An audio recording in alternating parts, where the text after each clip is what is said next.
സംസ്ഥാനത്തെ പോലീസ് മേധാവിയാകാനുള്ള ചുരുക്കപ്പട്ടികയിൽ ഇടം പിടിക്കാൻ IPS തലത്തിൽ തമ്മിലടി. പ്രാഥമിക പട്ടികയിലുള്ളവർക്കെതിരെ UPSCയിലേക്ക് പരാതി പ്രളയമാണ്. 2 ആഴ്ചയ്ക്കുള്ളിൽ അന്തിമ പട്ടിക തയ്യാറാകും. അടുത്ത സംസ്ഥാന പോലീസ് മേധാവി ആരാണെന്ന് 3 ആഴ്ചയ്ക്കുള്ളിൽ അറിയാം.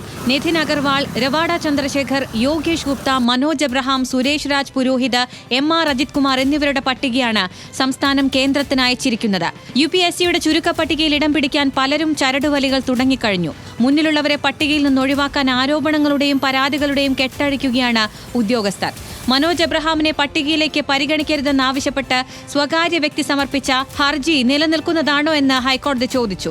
ഇത് സർവീസ് വിഷയമല്ലേ എന്നും ഹർജിക്കാരനെ നേരിട്ട് ബാധിക്കുന്നതല്ലോ എന്നുമായിരുന്നു ഹർജി പരിഗണിച്ച ജസ്റ്റിസ് N നഗരേഷിന്റെ ചോദ്യം. നിയമനം നടന്നിട്ടില്ലെന്ന കാര്യവും കോടതി ചൂണ്ടിക്കാട്ടി. മാധ്യമപ്രവർത്തകൻ MR അജയൻ സമർപ്പിച്ച പൊതുതാത്പര്യ ഹർജി ഈ മാസം 11 മാറ്റി.